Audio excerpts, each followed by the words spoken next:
Right, welcome back. Last time, we actually went on a short war. On a crusade. Against Schoenberg, this little one-province minor with one dev. Yeah, I quickly went in there and force converted from Calixtine to Catholic. So, the religious unity of the Empire is once again present. I also went ahead and was able to construct Craftsman District. Finally. So I don't think it's updated the production value. Yeah, it hasn't. I mean, they have a corporation guild and a warehouse district. Sure, they have more population than me, but not enough to make that much of a difference. They have 136k. I have 90k. So yeah, I'll probably get that important center of production. I certainly will be glad to take it from them if they don't get more skill.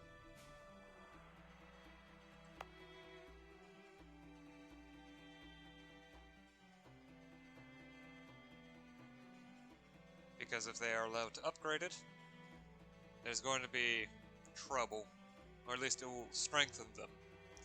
And I don't like that.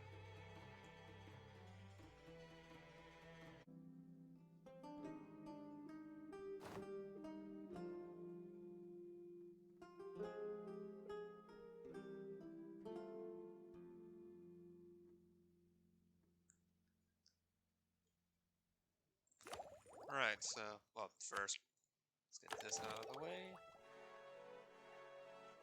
I can do that later. More importantly, I need to figure out 542 admin points needed for humanism. I've got a little less than 300 spent. 315. Yeah, I can't grab that. I need humanism.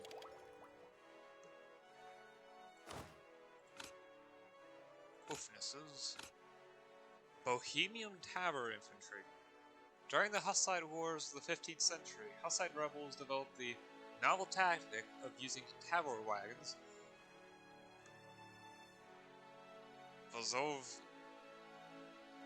Vozova Radba. I almost certainly butchered that. As mobile fortifications. When faced with a superior enemy, soldiers would form the wagons into a square and join them together with iron chains. This allowed them to protect themselves from enemy cavalry easily and quickly, forcing the enemy to attack them with infantry that was usually much less dangerous. Even gets a fire defense pip.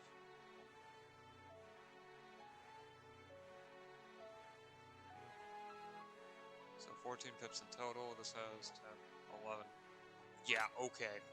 The Tabor infantry is amazingly good. These are the same. Okay. Let's get to the tech. Matchlock arquebuses.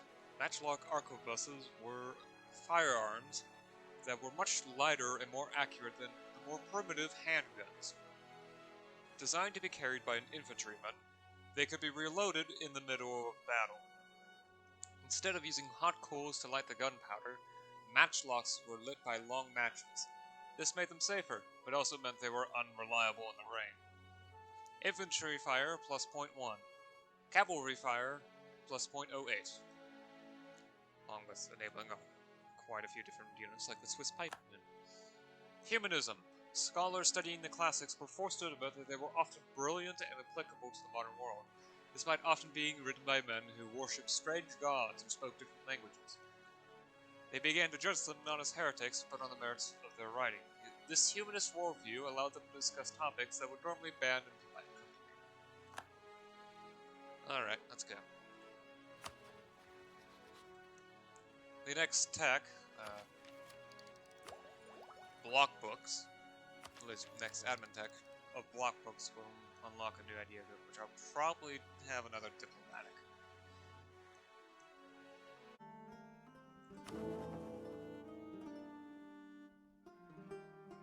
Right, Institute Reichsregiment. Got an extra diplomat and diplomatic reputation.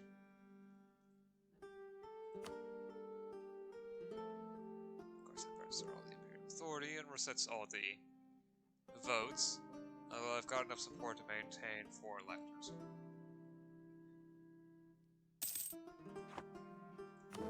Even with the sudden loss of Imperial authority.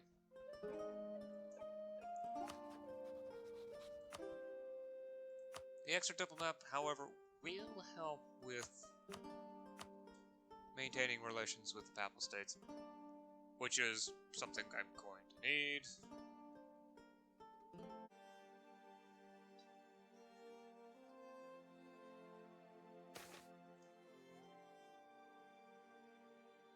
Huh.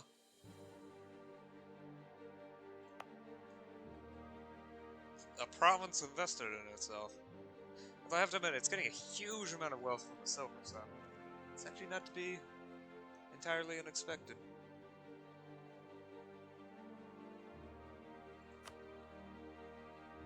It's actually quite nice. Of course, the 115 dev is hilarious. Yeah, that's not normal.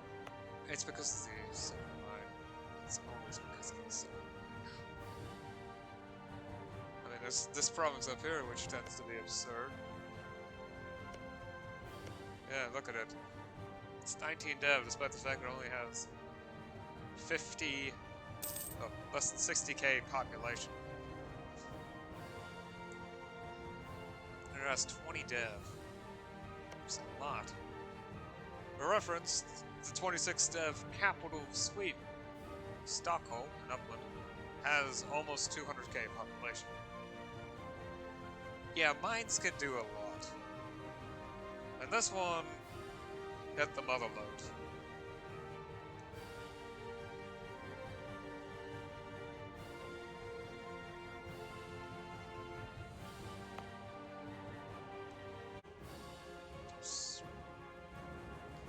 Poems at World Moldavia. Well, that gives me an opportunity to see where the military's at with the ledger.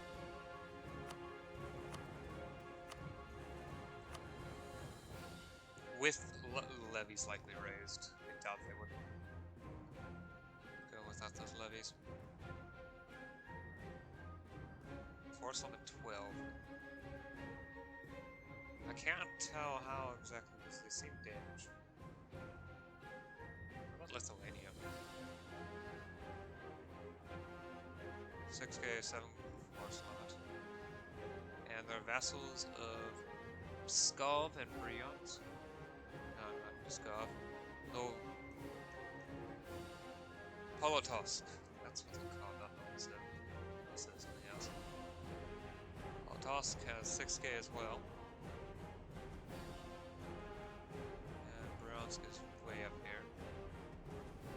Also 6k.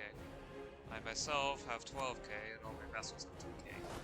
I might actually be able to beat them up. I'm just gonna have to raise army maintenance and hope they don't finish the war yet.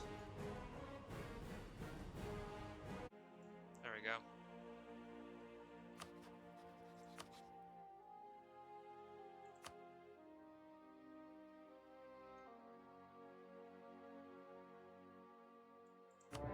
Saxony isn't really in a good position though, so...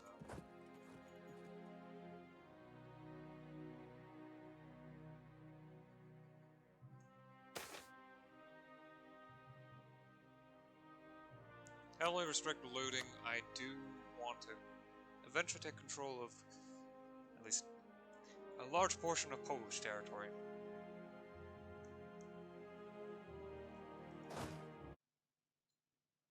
I'm not sure where they are technologically, actually. I mean, I do have good infantry, though. Where are they at? Level 13. I'm at level 14, so I do have a unit advantage. Polotosk? It's at level 14, though, so I do need to be careful. I also have quite a good amount of shock. Alright, they start with leadership ideas, don't they? At the very least, I can take advantage of the river crossing. And the just amazing quality of my own troops.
Right, war reparations.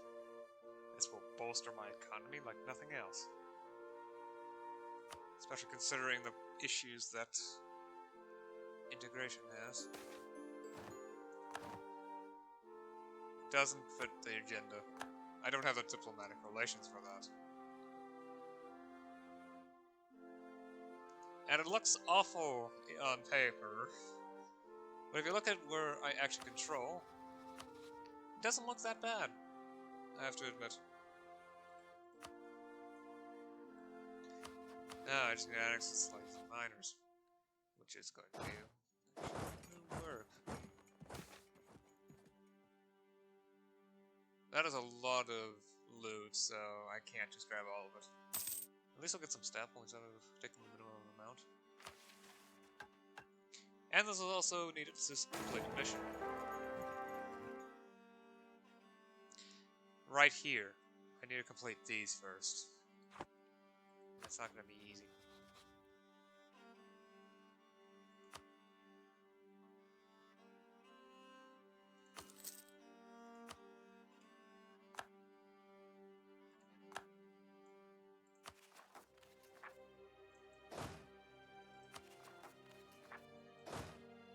Okay, I probably should unassign that leader. At least until... yeah. But it would raise the influence of the lesser nobles so that I will still continue to be able to interact with them.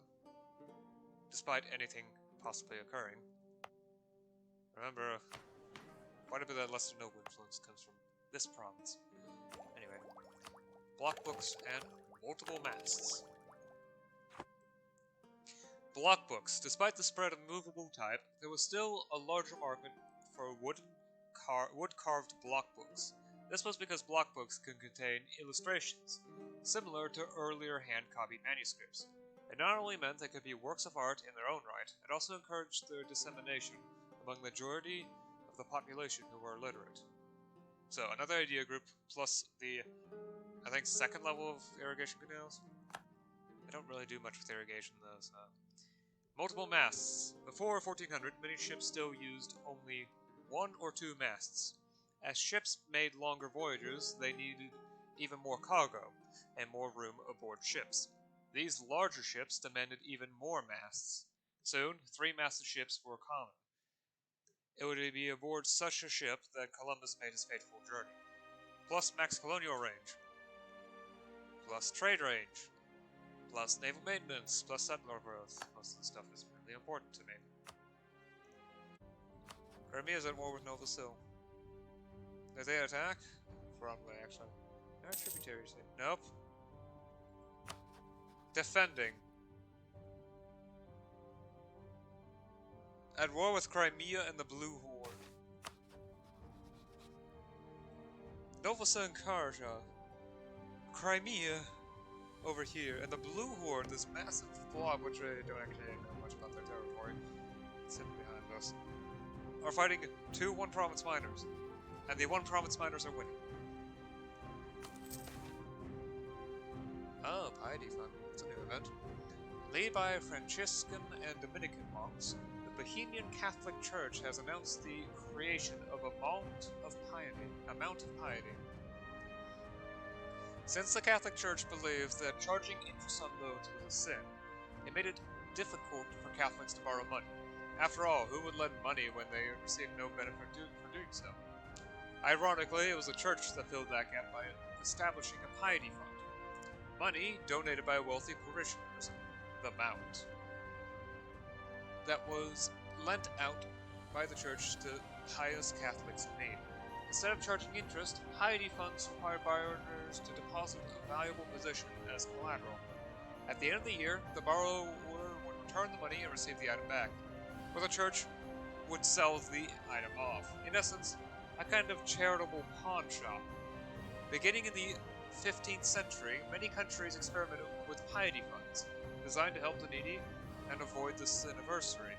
They also had another goal, to reduce the influence of Jews who, since they were already condemned to hell, could lend money at interest to Christians. I mean, why not?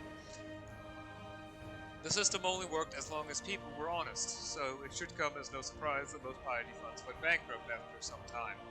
Furthermore, some church leaders considered it to be a legal fiction which followed the letter of the law but not the spirit.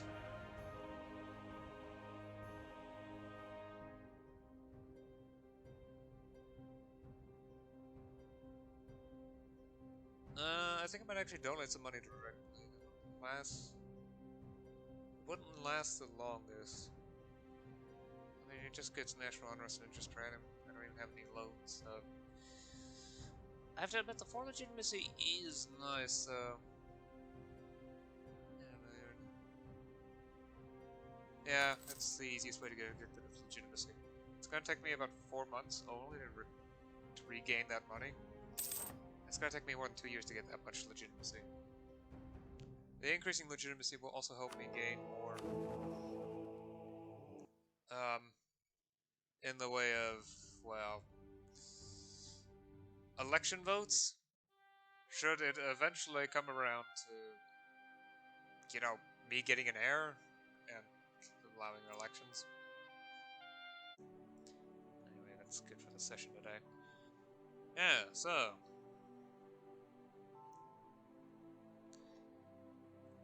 It's looking worse and worse down here. A lot of small states have gotten their independence from what's left of the Roman Empire. There's not much. Poland declared war on Moldavia. They won that war, but in the process I declared war on them. They lost that, so there seems to be a bit of a Polish migration towards Romania. And if I remember that, that's going to be the title of this video. Oh well, just look. Scroll down a bit, see the title. Yeah. Brittany is now under personal union to France. France also went out and conquered a bit of Zealand. I don't know why anyone would want that. Okay, yeah, it's actually a really rich area. This looks just as bad as it usually does. Except for this. Novosil declared war on Crimea. It was allied to the Blue Horde, which is big enough to have this name, that has a larger font size than Poland, despite being longer. With only the help of Kharkiv, two one-province miners win.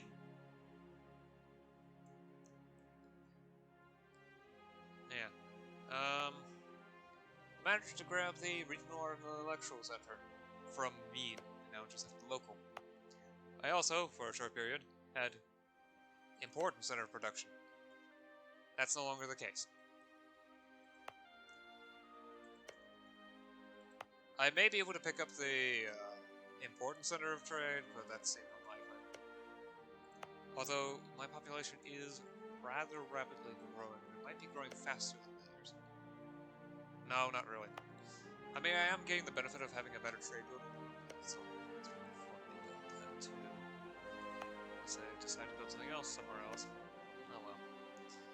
I'm currently indecisive over whether I should keep saving up money and build the Great City Hall to speed up, well, growth, or build the renowned university in order to immediately have Bohemian science and art ready for whenever I want to build something in Prague again. And, well, development is slowing down here. Just not really much else I can do for the time being. Outside of getting better universities and building up the urban gravity by building these, and even then I can only get the Great City Hall for now. I could go to a cathedral, but I'm nearly done with the Great Cathedral. It's 84% complete. It's not gonna take long to get that thing all the way finished, so yeah. Not much I can do there.